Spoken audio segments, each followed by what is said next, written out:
Bonjour à tous, j'espère que vous allez bien. Aujourd'hui, je vous retrouve pour la vidéo dédiée à ma sélection des 5 finalistes du CLIP 2022, dans la mesure où ce sont tous des ouvrages dont je vous ai déjà parlé en détail et parfois même plusieurs fois pour certains. Je ne vais pas franchement m'étaler sur les résumés ni même sur mon ressenti complètement. Je vais juste vous donner pour chaque ouvrage les points forts qui m'ont poussé à les inclure dans mes 5 finalistes et je vous renvoie à mes avis lecture pour chaque ouvrage pour avoir un résumé et un ressenti plus détaillé. Je vous remettrai chaque vidéo en haut de l'écran et également en barre d'infos. Avant de commencer, je voulais vous donner quelques statistiques entre très gros guillemets sur ces 5 finalistes. J'ai un petit peu regardé ma sélection pour voir ce qui se dégageait comme tendance et je vous avoue que les résultats ne m'ont pas franchement surpris.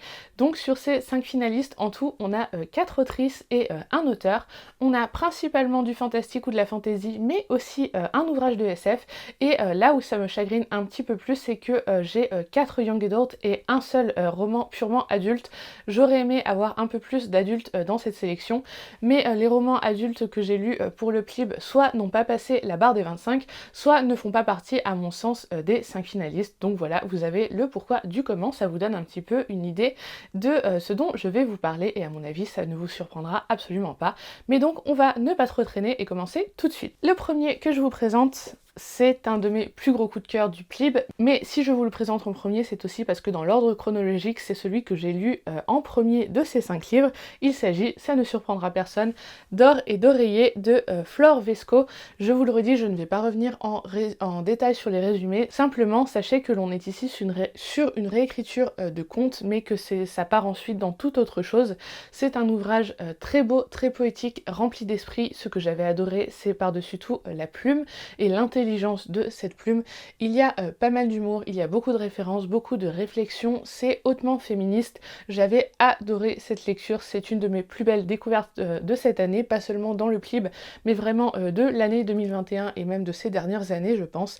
Donc voilà, je vous renvoie à mon avis lecture parce que je crois que j'en avais parlé peut-être 10 ou 15 minutes en tout, mais en tout cas, lisez ce livre, il est très court, ne vous arrêtez pas à l'étiquette jeunesse ou young adult, et foncez le découvrir. On reste un petit peu sur la même thématique dans la mesure où je considère que D'or et d'oreiller est un petit peu un ovni littéraire. Et bien on passe au deuxième ovni littéraire de cette sélection. Il s'agit de Prospérine virgule point et la phrase sans fin de Lord Argelos, qui a été une de mes premières lectures de l'année 2022, là aussi un énorme coup de cœur.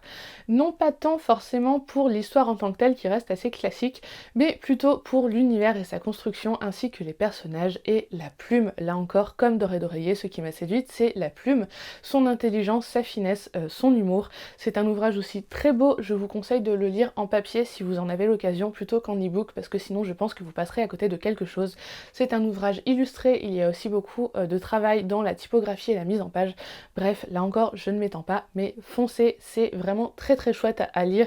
C'est un petit peu la grammaire est une chanson douce d'Eric Orsena, mais en version très moderne, vraiment très moderne, et j'avais adoré. Ensuite, troisième roman young adult de cette sélection, il s'agit de Dragon et mécanisme de Adrien Thomas. Je n'aurais pas pu ne pas inclure d'Adrien Thomas dans cette sélection du PLIB. Les dossiers du voile, même si ça avait été une bonne lecture, ne m'a pas non plus davantage convaincu que cela, alors que Dragon et mécanisme avait été une excellente lecture, un joli coup de cœur de début d'année. J'avais beaucoup aimé Engrenage et Sortilège, qui est le premier ouvrage qui se situe dans cet univers, mais celui-là, vraiment, j'ai adoré. J'ai adoré l'ambiance, j'ai adoré la mythologie, la construction de l'univers. Je me suis beaucoup attachée au personnage. Comme toujours, j'ai beaucoup aimé chez Adrien Thomas son humour. Bref, tout m'a plu dans ce livre et il m'a clairement donné envie de découvrir Vaisseau d'Arcane, qui est le dernier ouvrage qui se situe dans cet univers. Bref, vous l'aurez compris, ça a vraiment très bien marché avec moi.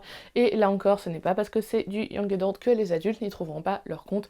Bref, lisez du Adrien Thomas et lisez Dragon et mécanisme. Enfin, dernier roman young adult de cette sélection, je ne l'ai pas en papier, mais je pense que je vais me le commander très bientôt, suivi de sa suite.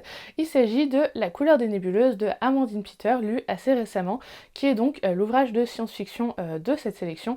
Vous le savez, je ne lis pas énormément de science-fiction, mais cette lecture avait vraiment été une excellente lecture. J'ai adoré l'univers, la construction, je l'ai trouvé très poussée, mais à la fois les explications étaient suffisamment claires pour que je ne sois pas perdue. Un univers riche sans être trop compliqué. Bref, c'était vraiment très chouette, j'ai beaucoup aimé les personnages.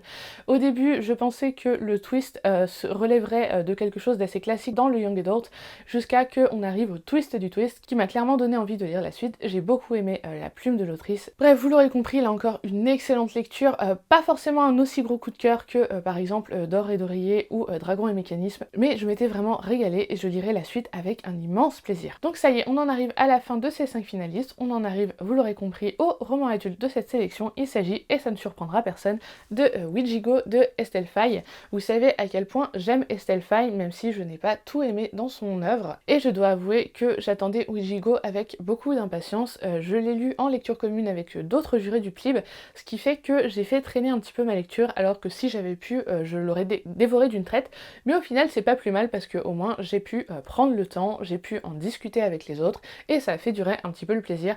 On est ici sur un roman adulte horrifique qui se passe à Terre-Neuve, on est sur un roman historique. Bref, tous ces ingrédients réunis avec la plume d'Estelle Faye, ça ne pouvait que me plaire, et effectivement ça l'a vraiment fait avec moi. J'ai adoré l'ambiance et la psychologie des personnages, j'ai adoré le côté un peu huis clos, voire même qui vire au thriller, qui peut faire penser un petit peu au crime de l'Orient Express d'Agatha Christie par certains côtés, ou à Ils étaient 10, je n'en dirai pas plus. Je sais que je dis ça pour tous ces ouvrages, mais lisez du Estelle Faye, et si vous avez envie de voir ce qu'elle donne dans un genre assez différent de ce qu'elle fait d'habitude, tentez Ouijigo, il est très court et on se laisse vraiment très vite emporter. Et bien écoutez, c'en est tout pour cette vidéo, j'espère qu'elle vous aura plu. Si vous êtes vous-même juré du PLIB, n'hésitez pas à me remettre en commentaire vos finalistes. Je suis beaucoup de jurés du PLIB sur les réseaux, mais il m'arrive de rater certaines publications et de ne pas voir les retours de tout le monde, donc j'aimerais savoir si vous aussi vous en avez inclus certains dans votre liste de finalistes. Si vous n'êtes pas juré du PLIB, je veux quand même avoir vos retours. Est-ce que certains de ces ouvrages vous font envie? Est-ce que vous en avez lu certains et qu'est-ce que vous en avez pensé? Bref, comme d'habitude, je vous attends en commentaire. N'hésitez pas à mettre un petit pouce en l'air si cette vidéo vous a plu, c'est vraiment important pour moi. Pensez à vous abonner à la chaîne si ce n'est pas déjà fait et éventuellement à recommander cette vidéo ou cette chaîne à quelqu'un à qui ça pourrait plaire. Moi, je vous dis un grand merci d'avoir regardé cette vidéo jusqu'au bout et je vous dis à très bientôt. Ciao!